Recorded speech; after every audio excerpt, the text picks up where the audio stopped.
Today's show is brought to you by two of our favorite organizations, the Carnegie Library of Pittsburgh and the Allegheny County Library Association. September marks 10 years of their joint program, Love Your Library.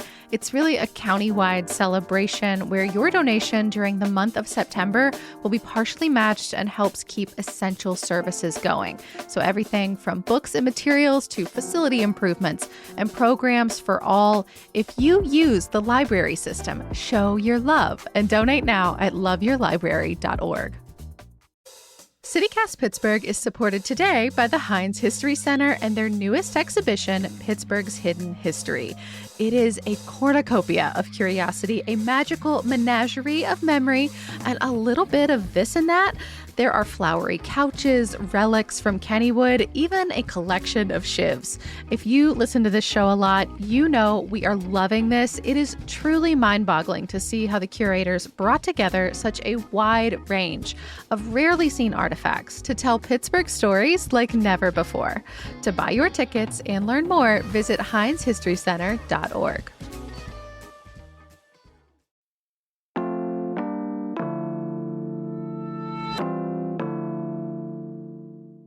Today on CityCast Pittsburgh, do you ever feel like vape shops are kind of taking over Pittsburgh? Well, City Council might be doing something about that. A bunch of people here could be losing their SNAP benefits, and we're talking about how to help. Plus, if you ran into extra traffic downtown this week, you can blame the Pitt, but we're going to cut them some slack since they did bring us home 3 Emmy Awards. I'm with CityCast producer Sophia Lo talking about the biggest stories of the week.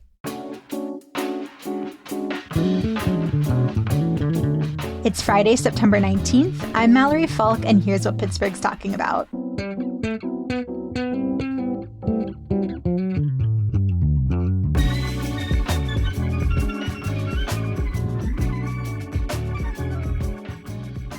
Sophia, hello. Good morning. I've got to apologize in advance here if you hear any loud hammering or sawing noise in the background. There's some work happening in my neighborhood right now while we're recording. Oh, no. But we have had a big week here on the show. On Monday, we talked about Pittsburgh's trash problem, or as I like to say, how trashy is Pittsburgh? A lot. Apparently, we have a lot of doll heads specifically in the hillsides. That, to me, was super weird. Definitely listen to hear what other kind of trash that people frequently pick up. If you're one of these people dumping doll heads on the hills of Pittsburgh, please call in and let us know what is the motivation behind this. I would love to hear from you. And what happens to the bodies? I want to know. Where are the bodies buried? But, part of why we talked about this is because the city, the county, a bunch of other local groups, they just launched this big cleanup effort so that we can look nice and shiny when we host the NFL draft next year. It's called the Immaculate Collection. Gotta love a good pun. So if you want to help with this, there's tons of ways you can get involved. Totally. And the prime season for picking up trash is actually coming. It's easier to do it once the leaves have all fallen. So this is a good time to sign up. And then on Tuesday, we talked about what could happen if Trump wanted to send the National Guard here to Pittsburgh, Philly, generally in Pennsylvania. We talked about what the National Guard has been doing in other cities where they've been deployed and what they are not allowed to do. Yeah. And of course, there has not yet been a threat from the Trump administration to send troops to Pittsburgh. But as we discussed in the episode, it's good to be prepared. So definitely check that one out. On Wednesday, we talked about historical disasters that have hit Pittsburgh, including, I did not realize that monkeys have escaped from the zoo not once, not twice, but 3 times. I really liked that episode. It was really interesting. Definitely some heavier disaster stuff too. But we had Virginia Montanez, who does a column for Pittsburgh Magazine, talk about it. And she just does so much thorough research and talks about all the history so thoughtfully. So definitely a fun one to check out. And then on Thursday, yesterday, we talked about where to get barbecue in Pittsburgh. And I sent this to my partner, who is from South Carolina, and my friend, who is from St. Louis. They're very excited and, rightfully skeptical. So moving on to the news of the week, Sophia, you've been following a proposal around vape shops in the city. Yes, this is newly introduced by City Council. So, all those little stores selling tobacco, vapes, certain types of cannabis, the ones with all of the very bright signs. So this legislation was introduced by Councilperson Bobby Wilson. So he represents the North Side, parts of downtown, the Strip District, and just in that downtown area he represents, he says there are about 30 vape shops. That blew my mind because downtown is not that big. Same here, but I guess I've definitely noticed it since, we work downtown. I've definitely, ran into one thinking it's a convenience store and, sometimes they sell soda and I'm like, cool, got what I needed. But I feel like there's also so many in, my neighborhood too. I went on Google Maps just to check myself and 4 spots came up on one street. They are so close to each other. Who is going to all of these vape shops? Yeah, this is confusing to me too. Whenever I see all of these vape shops in the same general area, I wonder how there's enough business to sustain all of them. Is there truly that much demand? I don't know, but there are a few reasons that Bobby Wilson introduced this legislation and other council members have signed on to this. So Wilson's talked about how it's ruining neighborhoods like downtown. In his view, yeah. Yeah. I've also just seen a lot of people complain about them, they're infiltrating neighborhoods across the city because the lights are really bright, they're distracting, and it's just if a vape shop moves in, then you're not getting maybe a coffee shop or another type of small business that, maybe more people are interested in frequenting. Another reason is that not all the products in these vape shops are regulated. So there's a health component to this bill. So some shops sell THCA and Delta 8, which are forms of cannabis that are currently legal to sell in Pennsylvania, but they're not regulated at the federal level. These are forms of cannabis that you can buy if you have a medical cannabis card here? No, that would be Delta 9. I think that's the cannabis people typically consume or think about when they're thinking about cannabis. These are similar chemical compounds. I'm not quite sure what the difference is scientifically, but they're just not regulated as carefully. But WESA also reported that Council President Dan Lavelle said that there have been sting operations which found vape shops selling illegal products, did not specify what they were. So maybe it was just normal cannabis, maybe something else. And, bottom line, e-cigarettes are not really great for your health, especially if you're young. I mean, to that young piece, I have seen some reporting saying vape shops sell some products to minors. And according to Pennsylvania law, you cannot sell any tobacco products to anyone who is under 21, including things like e-cigarettes.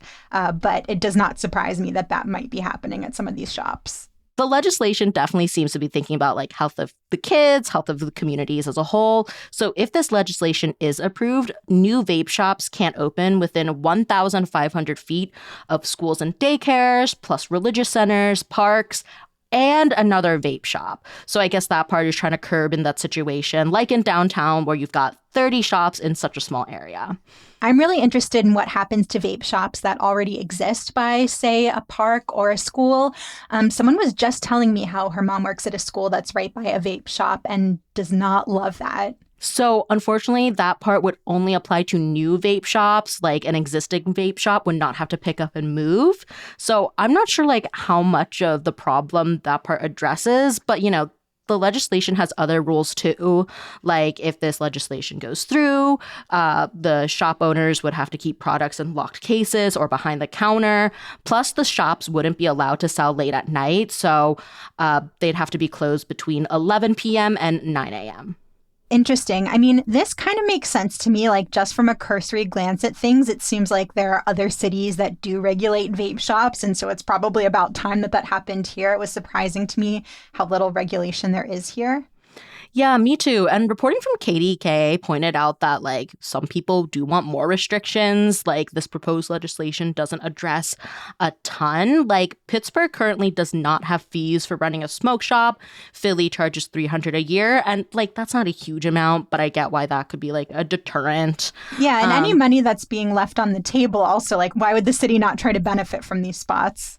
Mm-hmm. And then Pennsylvania as a state only charges a $25 fee for selling anything that's not tobacco, so Delta 8. which I thought was interesting. Personally, I do not think that Pennsylvania is legalizing cannabis anytime soon, but I'm very curious to see what will happen to all these vape shops. I'm wondering if they'll pivot to selling cannabis or they'll sell to, like, I don't know, some of the brands that are already set up here for medical cannabis.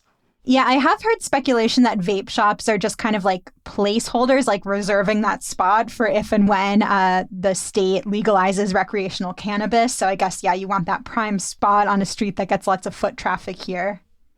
30 cannabis shops downtown. Probably not. I hope not. But this is like the beginning. They just proposed this. So we'll see where it goes. But I could see this passing. There seems like there's a lot of support for it.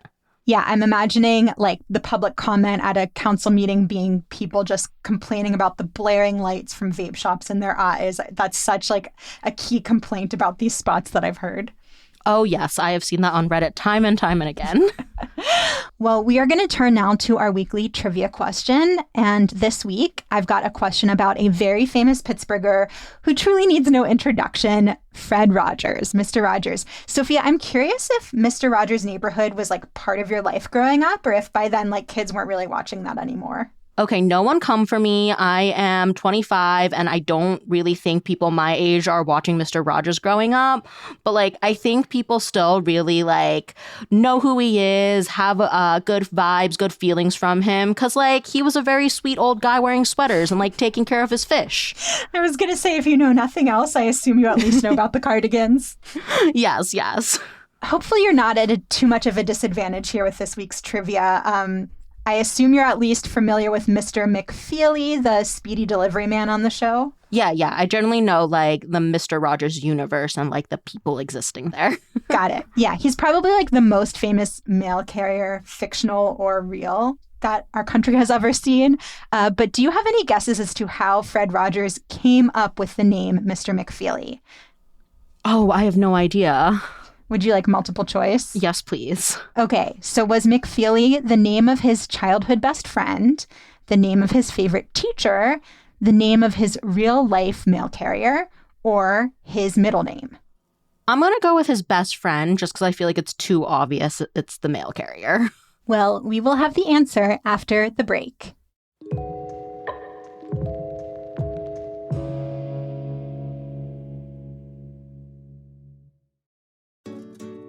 We are coming at you today thanks to FA Climbing and Fitness in Pittsburgh. It's over in Station Square on the south side, a premier indoor climbing facility with a lot of space, huge pads to fall on, and a really nice free weight area, plus the nicest staff you can imagine.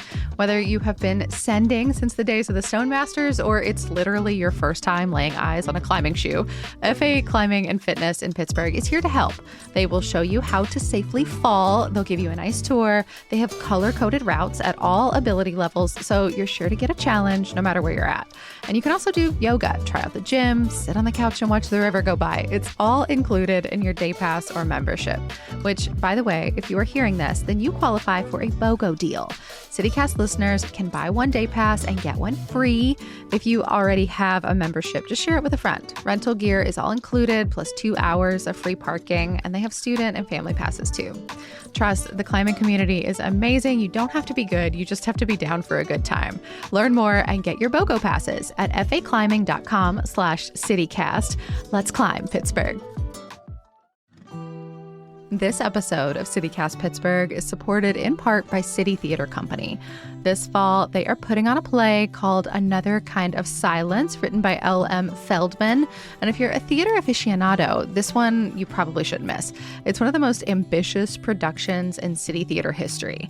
The play is all about Chap and Evan, who meet each other in sunny Athens, and they fall in love. But the story is not simple because both of these women are already in other relationships. Another Kind of Silence is a journey of language, desire, dreaming.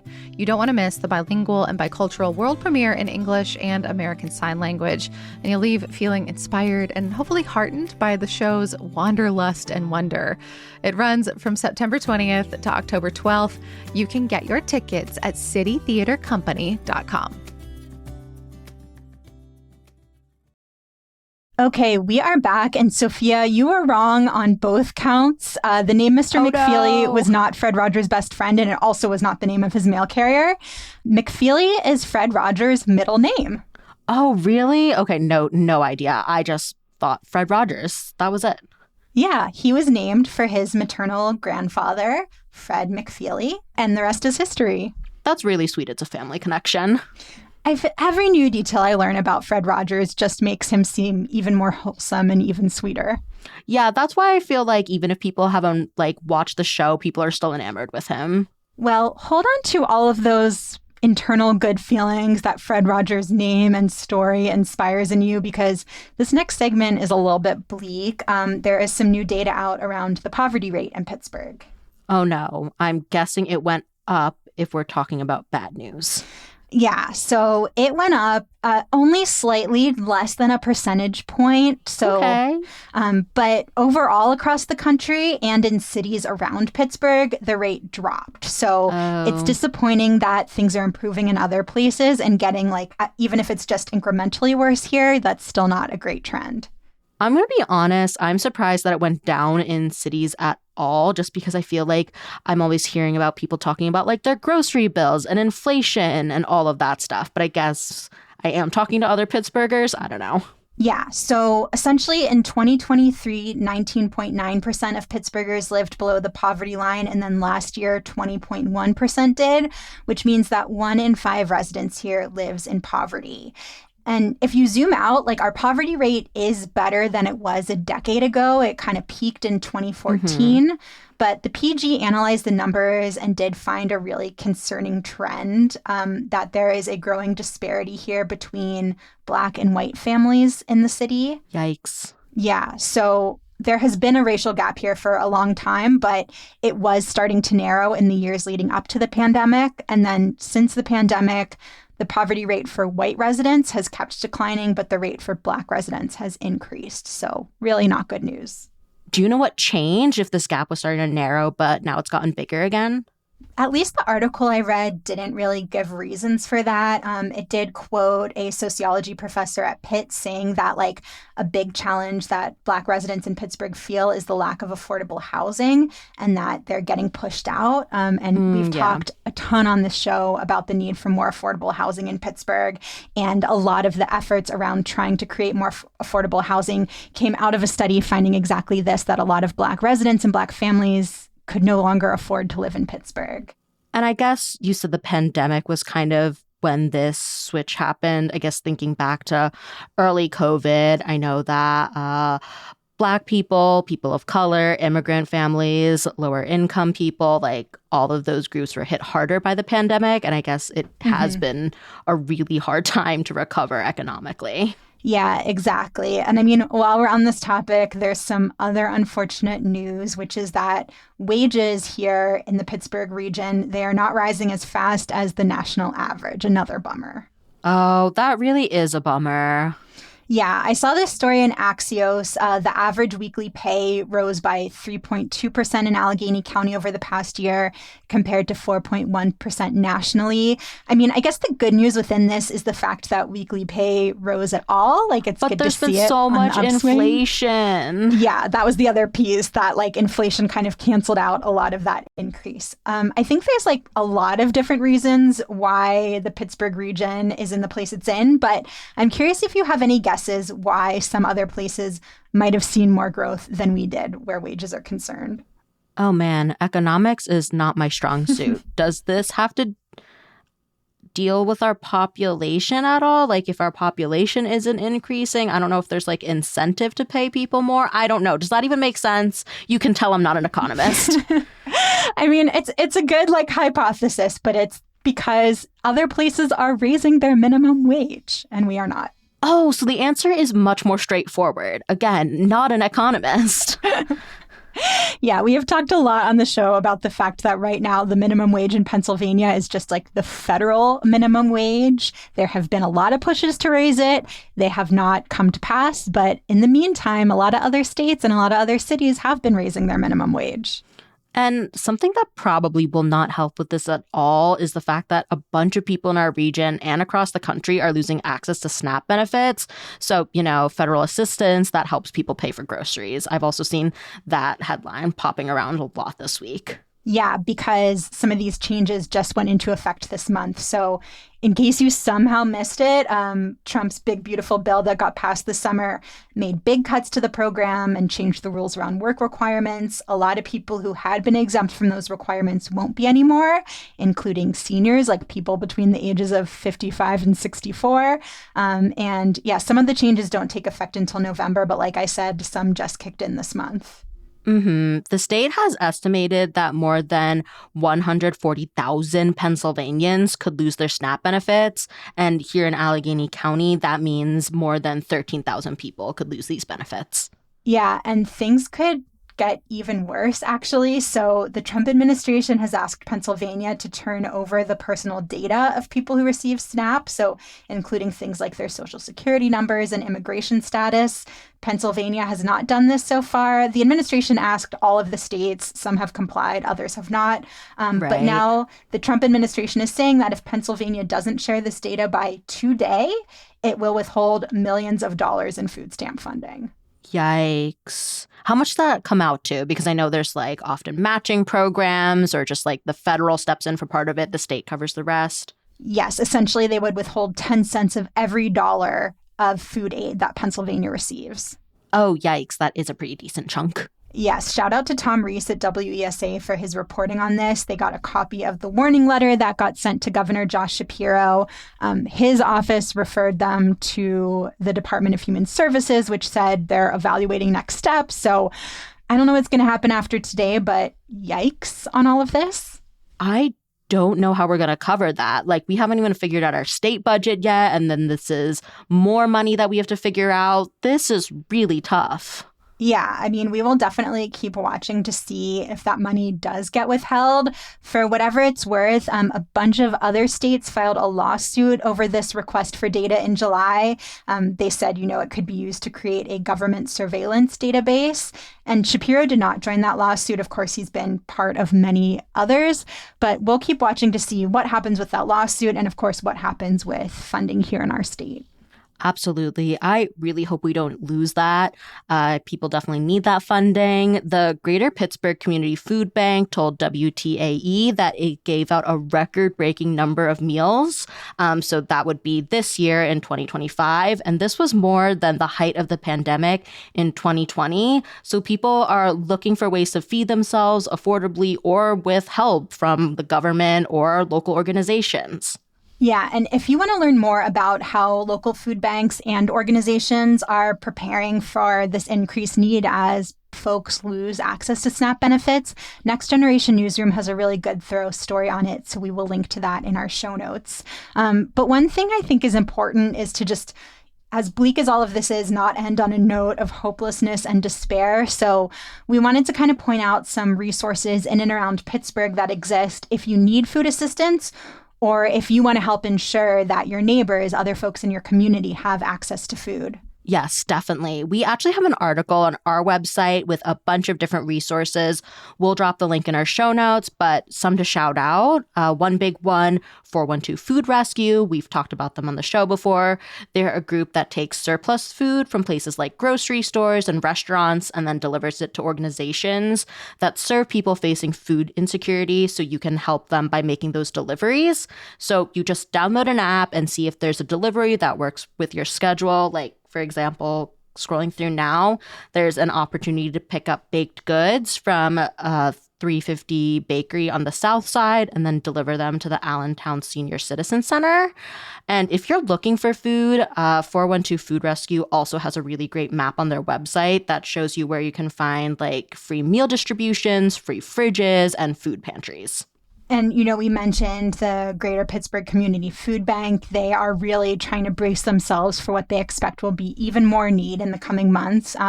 That is a place, like many other food banks, where you can volunteer, you can donate, you can host a food drive for them. And then if you're planning ahead for Thanksgiving, the YMCA Turkey Trot benefits the food bank. So this could be your nudge to sign up for that. I know that these kind of things, running in a turkey trot, it does not solve bigger systemic issues that lead to food insecurity in our community. But I think right now, like anything that can help ensure that day to day people have food on their plates is helpful.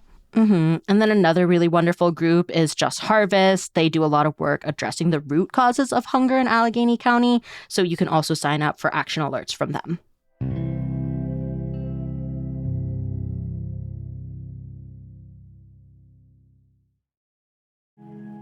CityCast Pittsburgh is brought to you today thanks to the Frick Pittsburgh Museum and Gardens and a new award-winning tour of their historic home, Clayton. It's called Gilded, Not Golden. I have taken it, and it's a fresh perspective about the Frick family, all centered on a very big year here in Pittsburgh history. So 1892, the Homestead strikes, the Fricks had a little home construction project going. Someone attacked Henry Clay Frick, and all of this while he and his wife are mourning the death of their child. You'll also learn about Pittsburgh's Millionaires Row and exactly what it took for Frick to get there. He was a millionaire by the age of 30. And you'll see the breakfast room, aka the poker table, where at least a time or two, most of the world's wealth was literally concentrated into a single dining room. History is complicated and this home is special. That's what the Frick wants to share with you.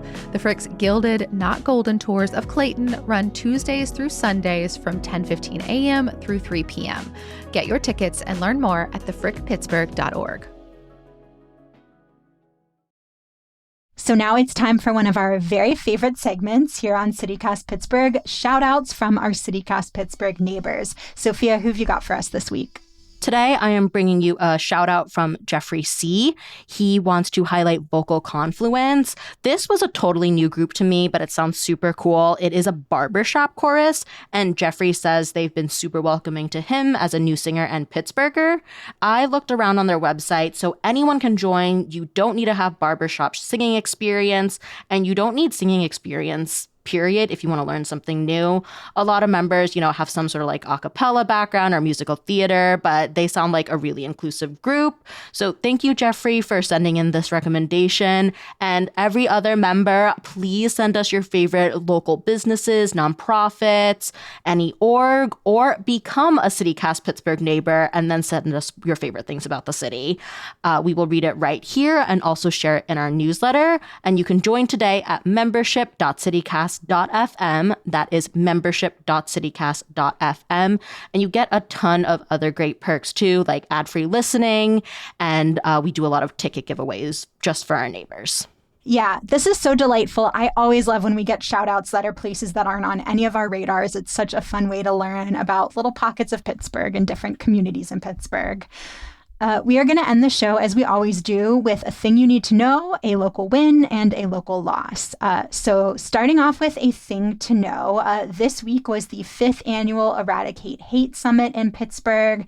And this was sort of interesting timing because it came, less than a week after the assassination of conservative activist Charlie Kirk, when there has been a lot of conversation about political violence. But reminder that the summit was created after the 2018 synagogue shooting. And the idea of the summit is to bring people together, again, from all over the world to come up for strategies for reducing hate-fueled violence. Governor Josh Shapiro gave a keynote address at the summit on Tuesday. Here's what he had to say. During moments like this, I believe we have a responsibility to be clear and unequivocal in calling out all forms of political violence and making clear it is all wrong. That shouldn't be hard to do. Unfortunately, some, from the dark corners of the internet all the way to the Oval Office, want to cherry pick which instances of political violence they want to condemn. Listen, doing that only further divides us, and it makes it harder to heal. Yeah, and I mean, this speech unsurprisingly got some national headlines and attention. And of course, Shapiro himself has firsthand experience with this. Somebody firebombed and broke into the governor's mansion earlier this year on the first night of Passover, had plans to attack Shapiro. And, you know, of course, when he talks about this selective condemnation, I think, at least to me, something that comes to mind was the killing of Democratic state lawmaker Melissa Hortman in Minnesota this summer, along with her husband, and the attempted assassination of one of her Democratic colleagues and his wife, and the fact that some of these, you know, top Republican leaders were pretty quiet when it came to that and are now very fired up about what happened to Charlie Kirk. Yeah, and some other news out of the Eradicate Hate conference.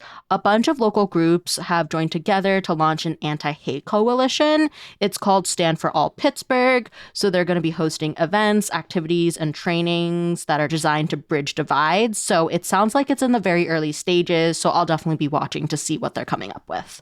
And one more thing to know connected to all of this, you know, we mentioned that this Eradicate Hate Summit was formed in the wake of the shooting at Tree of Life Synagogue. 11 people from 3 different congregations, of course, were killed. A few days before the conference, the final design for the new Tree of Life building was unveiled. You know, the plan is to reopen Tree of Life as a Jewish congregation, but there will also be a museum there and community space. And so one thing that's interesting about this new design, I think, is that there's going to be a smaller footprint than the original design to create more green space along Wilkins Avenue. Oh, nice. So the timeline now, construction is expected to start early next year. The idea is that the sanctuary would open in time for the high holidays in 2027, and the museum would open in 2028. Nice. Well, moving on to the win for the week, the Pitt was back in town filming and they flew over here after winning a bunch of Emmys. Yeah, congrats to the Pitt. Woo-hoo! Yeah, they took home 3. So 1 for Outstanding Drama, another Noah Wyle, Dr. Robbie, he won Outstanding Lead Actor, and Catherine Lanasa, she plays Dana the Nurse, won Outstanding Supporting Actress. And if you've been living under a rock, reminder that this is the HBO Max medical drama that was a breakout hit and is set at a fictional hospital here in Pittsburgh. Yes, that fake hospital is Pittsburgh Trauma Medical Center, and you may have actually seen those signs around Allegheny General because, like I said, they zoomed right here after the Emmys for filming. Filming is still running through today, so you still might see, you know, actors going around. They do most of their exterior shots here because the inside of the hospital, all of those scenes are shot on set. I saw that our friend Ryan Dito over at Axios ran into a couple of the actors at a Starbucks. I am insanely jealous. He got to take a selfie. That's really cool. I totally missed that. I also wonder if the actors kind of annoyed some people because I saw that they filmed on the Rachel Carson Bridge downtown on Wednesday without the correct permit. Oopsies. Oh, no. So I forgive you, Noah Wyle. You can do no wrong. So I don't know if like the city was prepared to close down these streets. I'm not exactly sure what happened, but long story short, there was more traffic than usual downtown. But maybe upside, you could see your friends or family, loved ones on TV in January when season 2 comes out, because there was a huge response to a casting call for extras. I completely missed this. I think this was like totally closed by the time it was on my radar. Yeah, same here. I am pretty devastated about that. If you do want to do a little bit of acting and you don't care that much about whether Noah Wyle and friends are there, there is another ask for actors, not for the Pitt, but Allegheny General Hospital needs volunteers for a mock disaster drill that's happening on September 24th. So they're looking for people to play patients who are coming in for treatment after a, quote, motor vehicle accident with toxin exposure. I don't love these scenarios that like plant in my head that this is a thing that could happen, that I should be afraid of. My anxiety is already high enough. Oh, I saw this and I was like, I am so excited. Sign me up. Like, if I were an extra, I'd just be sitting there. Now all the attention can be on me, faking my injuries. But the thing that really drew me to this was you get makeup, or I guess the proper term, moulage. I might be saying that wrong, but new word for me. It is like a specific term for like any makeup, prosthetics, whatever needs to be done to give you like a fake injury. It's so fun to me. There's a specific word for that. We will include the link in the show notes with the casting call and who to contact if you're interested. Sophia, I love that you're calling this a casting call. I think it's like a request for volunteers, but glam it up. It was posted by the Pittsburgh Film Office. Casting. Oh, okay. Take it back. I mean, with the request from, Allegheny General, but still, the film office is on it. So casting call it is. Well, another win for Pittsburgh, at least a temporary one, I guess, which is that PRT, Pittsburgh Regional Transit, is not going to have to make some of those big cuts it was warning about, cuts to service, fare increases that it had said were going to start in February, because we have some funding from the state to prevent that, at least in the near future. Little woo. Woo. But got to temper this win a little bit. So we talked on the show last week about how the transit agency in Philly had requested some state funds to be able to operate for the next couple of years without having to make cuts. Now Pittsburgh has done that. We requested state funds that were, earmarked for statewide infrastructure work. We're getting more than $106 million to cover 2 years of operating expenses. Like we talked about on the show last week, I don't know that we should be cheering for taking money that was dedicated for some important transit work and shifting it to cover just general operating expenses. But I think we at least got to take the win that there will be important service routes for the next couple of years. Yeah, the CEO of PRT has also been really clear that the solution is a Band-Aid one, not a permanent option for funding transit. So I'm crossing my fingers that lawmakers come up with a better solution for the future. You have 2 years to do it. I mean, ideally sooner, but I guess 2 years before PRT goes back to the cutting board. And reminder, as of this recording, there is still no state budget. Our lawmakers have not passed a budget for this current fiscal year. So all of this funding that's going to be keeping PRT afloat, that is not from some new budget. And then wrapping up with a loss, we picked something that was kind of a little loss because we already talked about some pretty bad news. Mm-hmm. Fall colors in Pittsburgh might be less vibrant this year. Which is a huge bummer because with all of these big losses, the fact that we can't even get some beautiful foliage to soften the blow, I don't know. Yeah, fall colors are definitely my favorite part of the season, and losing that is a bummer. And this is because we had so much rain, in the late spring, early summer. We got things like insect outbreaks and fungi that are making the leaves fall earlier. And then right now, it hasn't rained for a while. We had some pretty historic dry weather as well. So that is leading some trees to change color sooner than usual. So extreme temperatures generally affect colors. So expect more changes as climate change worsens. I mean, that being said, Axios Pittsburgh says we will still get some nice scenery this year, and the peak season for fall foliage is mid-October, so think October 6th to 21st. I don't know how they always get these exact dates, but I put them in my calendar. So, you might not see quite as many reds, but they're not going to go completely brown right off the bat. And one thing that I really love about living in Pittsburgh is there's so much beautiful nature. I mean, in the city, but also a very quick drive from here where you can see great fall foliage. We actually, as a team, rounded up some of our favorite spots to catch the changing colors, places like Ohio Pile, McConnell's Mill. So we'll include a link to that in our show notes if you're looking for a little getaway in October and want some recommendations from the team. That's all for today here on CityCast Pittsburgh. Our music is by Benji, All the Kimonos, Bagel, Victor Lundberg, Oxjack, and Luke Brindley, with additional music from epidemicsound.com. Megan Harris is our host. Sophia Lo produces the show. Francesca DeBecco and Natalia Aldana wrote our newsletter this week. Our quizmaster is Kevin Gavin, and I'm the team's executive producer, Mallory Falk. We'll be back on Monday with more news from around the city. Have a great weekend.